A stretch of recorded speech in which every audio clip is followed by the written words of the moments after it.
آپ کے پردادا حسین بلخی بہت بڑے صوفی تھے۔ خوارزم شاہ جیسے حکمران نے اپنی بیٹی کی شادی آپ کے دادا سے کی تھی۔ آپ کے والد کے ایک پیروکار سید برہان الدین تھے، اس لیے آپ کی تعلیم انہی کے سپرد کر دی گئی تھی۔ 629 ہجری میں آپ شام چلے گئے اور 7 سال وہاں رہے۔ واپسی پر استاد نے امتحان لیا اور کہا اب میں چلتا ہوں کہ آپ کے باپ کی امانت آپ کو لوٹا دی جائے۔ اس لیے مرید کر لیا اور 9 سال تک روحانی تعلیم دیتے رہے۔ مولانا علم کمال حاصل کر چکے تھے، حاسد اپنی کم ظرفی کا مظاہرہ کرتے۔ ایک دفعہ ایک شخص نے کہا اپنے پسند کی تقریر کی بجائے والضحیٰ پر تقریر کریں۔ مولانا نے والضحیٰ کے واو کی تشریح پر 6 گھنٹے صرف کر دیے۔ وہی شخص اٹھا اور آپ کا مرید بن گیا۔ اتنی علمیت کے باوجود آپ غیر مطمئن نظر آتے تھے۔ اکثر دوست بھی یہ محسوس کرتے تھے، مگر ان کے پاس اس چیز کا کوئی علاج نہیں تھا۔ آخر ایک دن آپ اپنے گرہ نما یہ کتاب خانے میں بیٹھے شاگردوں کو پڑھا رہے تھے کہ ایک اجنبی آیا، آپ کے پاس آ کر بیٹھ گیا۔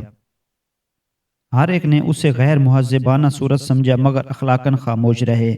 اس شخص نے کتابوں کی طرف اشارہ کرتے ہوئے کہا یہ کیا ہے؟ مولانا نے کہا یہ وہ ہے جو آپ نہیں جانتے۔ اجنبی اٹھا اور اس فکرے کو دہرا کر چلنے لگا۔ کتابوں کو آگ لگ گئی۔ مولانا گھبرائے کہ میں لٹ گیا۔ اجنبی رکا۔ مولانا نے کہا اجنبی یہ کیا ہے؟ اجنبی نے کہا یہ وہ ہے جسے آپ نہیں جانتے، اور وہ جانے لگا تو مولانا کی آواز نکلی ہائے میری نادر کتابیں تیری وجہ سے جل گئیں۔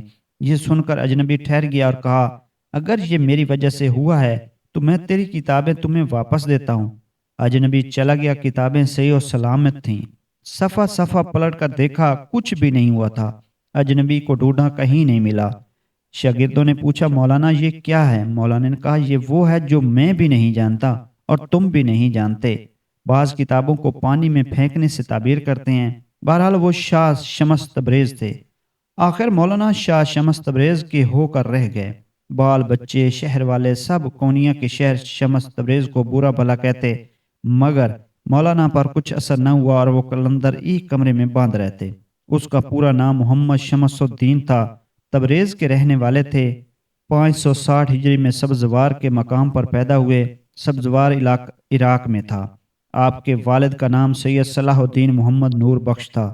آپ کے والد اس بزرگ کے خاندان سے تعلق رکھتے تھے جو فرقہ اسماعیلیہ کے امام تھا، مگر اس نے اپنا آبائی مذہب ترک کر دیا تھا۔ اسی طرح مولانا جلال الدین رومی کا تعلق ایسے شخص سے کب ہو سکتا تھا؟ یہ سوچنے والی بات ہے کہ مولانا جہاندیدہ ہونے کے علاوہ مایہ ناز عالم تھے۔ وہ ایسی باریکیوں کو اچھی طرح سمجھتے تھے۔ صرف چند حادثوں نے شاہ شمس تبریز کو عمر بھر زچ کیے رکھا۔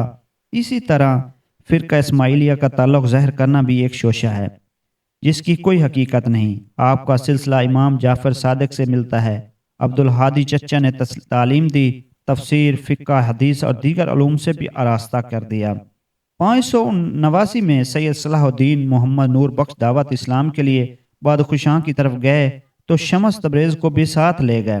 اس وقت آپ 19 سال کے تھے۔ بدخشاں میں حق کی تعلیم دی، پھر تبت کو چک کی طرف چلے گئے۔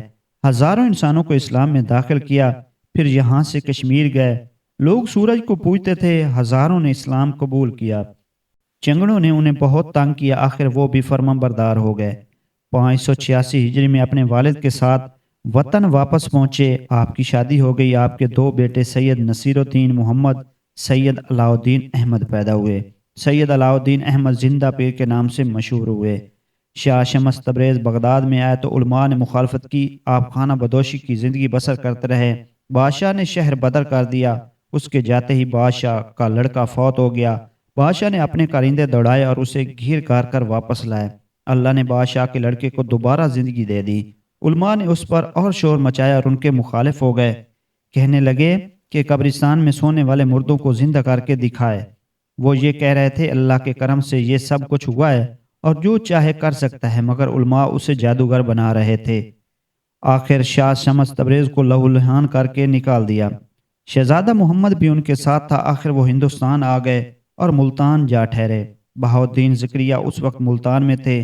شمس تبریز کو دودھ کا پیالہ بھیجا، انہوں نے قبول کر کے اس میں پھول ڈال کر بھیج دیا، جس کا مطلب یہ تھا کہ اگر یہاں کسی دوسرے کی گنجائش نہیں تو میں بے تعلق ہو کر رہوں گا۔ ایک دفعہ گوشت بھوننے کی ضرورت ہوئی، شہزادہ آگ لینے گیا مگر آگ نہ ملی۔ ایک شخص نے اتنا مارا کہ اس کا چہرہ زخمی ہو گیا۔ شمس تبریز کو غصہ آیا، باہر نکلے، گوشت کا ٹکڑا ہاتھ میں لے کر سورج سے کہا، میں بھی شمس تو بھی شمس، میرا گوشت بھون دے۔ شہر آگ بن گیا، لوگ چیخ اٹھے۔ چند آدمیوں نے آ کر کہا کہ کچھ نادانوں کی سزا سارے شہر کو دیں گے۔ کہنے لگے یہ بغداد کا شہزادہ گھر گھر گیا، کسی نے آگ نہ دی بلکہ اسے زخمی کر دیا۔ جب تک سارے شہر کے جسم آبلوں سے نہ بھر جائیں مجھے چین نہیں آئے گا۔ شہریوں نے معافی چاہی، پھر کہنے لگے خدا کو درمیان میں لے آئے ہو تو میں تمہیں معاف کرتا ہوں۔ یہ لوگ حشر کی گرمی کو کیسے برداشت کریں گے؟ شمس تو اپنی حرارت کم کر دے۔ سورج اعتدال پر آ گیا، خدا جانے اصل واقعہ کیا تھا، مگر ملتان کے لوگ گرمی کی وجہ یہی بتاتے ہیں۔ 675 ہجری میں شمس تبریز وفات پا گئے۔ ان کا مزار ایک قلعہ نما فصیل کے اندر شیخ محمد جمال ملتانی کے مزار کے کچھ فاصلے پر ہے۔ شمس تبریز کے متعلق غائب ہو جانے اور قتل ہو جانے کی بہت سی داستانیں ہیں، مگر مورخ اصل اس حقیقت کو سمجھتے ہیں کہ وہ ملتان میں آ کر وفات پا گئے۔ مولانا روم کو غائب ہونے کے بعد ایک دفعہ کہتے ہیں کہ دمشق سے چھٹی بھی لکھی تھی۔ بہرحال مولانا جلال الدین رومی کا جو رنگ شمس تبریز سے ملنے والا پہلے تھا وہ نہ رہا، اور وہ فاقہ مست درویش اور عبادت گزار صوفی بن گئے۔ مشنوی مولانا روم بھی انہی کے سوز و گزاز میں لکھی ہے۔ آج تک لوگوں کی نظروں میں جو اس کی وقت ہے اس کا اندازہ کرنا مشکل ہے۔ دنیا ادب کی وہ ایک بہترین کتاب ہے، پڑھنے والا چوم کر اسے کھولتا ہے۔ بغداد کے شہزادہ محمد کی طرح مولانا بھی اس مرد کلندر کی زندگی کا ایک جز بن گئے تھے۔ قتل کی داستانوں میں مولانا جلال الدین رومی کا بیٹا علاء الدین بھی شامل بتایا جاتا ہے، اور اسی بنا پر کہتے ہیں کہ مولانا نے عمر بھر اپنے لڑکے کو معاف نہیں کیا اور نہ ہی بلایا۔ کسی کو تکلیف دینا گناہ خیال کرتے، جیسا کہ اپنے شاگرد حسام الدین چلپی کو گھر پچھلے پہر رات کے گئے مگر باہر کھڑے رہے، آواز نہ دی۔ صبح دروازہ کھلا تو بات کی، حالانکہ برف پڑ رہی تھی۔ کونیا میں ایک گرم چشمہ تھا، نہانے گئے تو وہاں کوڑی نہا رہے تھے، انہیں نہانے دیا۔ جب وہ چلے گئے تو پھر وہاں غسل کیا اور کہا یہ بھی تمہاری طرح کبھی صحیح بدن رکھتے ہوں گے، ان سے نفرت نہ کرو۔ ایک دفعہ عارفانہ کلام سن رہے تھے، ایک شخص زیادہ ہی بے تاب ہو گیا، لوگوں نے اسے اٹھا کر دور جا رکھا۔ آپ ناراض ہوئے کہ شراب اس نے پی ہے اور مستی تم کر رہے ہو۔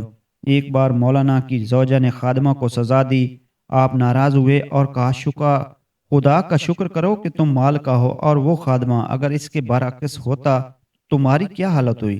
اس نے خادمہ کو آزاد کر دیا اور پھر کسی سے ایسا سلوک نہیں کیا۔ اپنے جیسا کھلاتی، اپنے جیسا سلوک کرتی۔ آپ کا سلوک انسانوں کے علاوہ حیوانوں سے بھی یہ تھا۔ ایک دفعہ شہر کے میر معی الدین کی ہاں محفل سما تھی، کسی عورت نے 2 طباق شرینی کے بھیجے مگر آنکھیں بند کیے بیٹھے تھے۔ ایک کتا آیا، منہ ڈال دیا، کسی نے اسے بھگانا چاہا، دیکھ کر کہا رہنے دو، چنانچہ کچھ کھا کر کچھ لے کر گیا ہے۔ مولا نے کہا اس کی بھوک تیز تھی، اس کا حق زیادہ تھا۔ ایک دفعہ آپ کچھ مریدوں کے ہمراہ ایک تنگ گلی سے گزر رہے تھے، راستے میں کتا سویا ہوا تھا، آپ رک گئے۔ دوسری طرف سے ایک جانے والا آ رہا تھا، اس نے کتے کو پتھر مارا، وہ چیختا ہوا اٹھ کر چلا گیا۔ آدمی قریب آیا تو کہنے لگا بندہ خدا تجھے کیا ہاتھ آیا؟ بیچارہ سویا ہوا تھا، میں تھوڑی دیر انتظار کر لیتا تو کیا برا تھا؟ وہ دل آزاری کو گناہ سمجھتے تھے، چیونٹی کا بے خیال رکھتے۔ ایک دفعہ بازار سے گزر رہے تھے، دکانداروں نے اٹھ کر استقبال کیا۔ کچھ لڑکے آئے، بڑے شوق سے ملے اور آپ نے پیار کیا۔ ایک لڑکے نے آواز دی مولانا ابھی جائیے نہیں، آپ ٹھہر گئے، وہ کام کر رہا تھا، فارغ ہو کر آئے، ملا، پھر چلے گئے۔ اس طرح ایک دن بازار میں 2 شخص لڑ رہے تھے، گالیاں دے رہے تھے، ایک کہہ رہا تھا شیطان تو، ایک کہہ رہا تھا تو 10 سنے گا۔ مولانا نے کہا بھائی مجھے 1000 کہہ لو، ایک نہ سنو گے۔ وہ شرمندہ ہوا، دوست بن گئے۔ آخر ہر ایک نے جانا ہے۔ 670 ہجری میں کونیا میں زلزلہ آیا، لوگ چیخ رہے تھے، 4 روزہ زلزلہ آتا رہا۔ لوگ مولانا کے پاس حاضر ہوئے، دعا کے لیے کہا، آپ مسکراتے ہوئے فرمایا زمین بھوکی ہے، کچھ چاہتی ہے، اسے اپنے مقصد میں کامیابی ہوگی، کوئی پریشان نہ ہو، جو ہونا ہے ہو کر رہے گا۔ لوگ مطمئن ہو کر گھروں کو چلے گئے۔ زلزلہ رک گیا، شہر کی رونق بحال ہو گئی، مگر دوسرے دن ایک خبر نے یہ ساری خوشیاں چھین لیں۔ مولانا شدید بیماری کا شکار ہو گئے۔ دوڑ دھوپ، علاج، معالجے کے باوجود دوسرے دن غروب آفتاب سے پہلے خدا کی وحدانیت اور خاتم النبیین صلی اللہ علیہ وآلہ وسلم کی رسالت پر گواہی دیتے ہوئے رخصت ہو گئے۔ گھر گھر ماتم بپا ہو گیا، جنازہ اٹھا تو جگہ نہ ملتی تھی، یہودی اور عیسائی بھی تورات اور انجیل پڑھتے آگے آگے چل رہے تھے۔ بادشاہ نے ان عیسائیوں اور یہودیوں سے پوچھا، تمہیں مولانا سے کیا نسبت؟ جواباً کہنے لگے، یہ تمہاری طرح ہمارا بھی محبوب ہے۔ مولانا کی اس عظمت کو بلایا نہیں جا سکتا، تا قیامت وہ اسی طرح یاد رہیں گے۔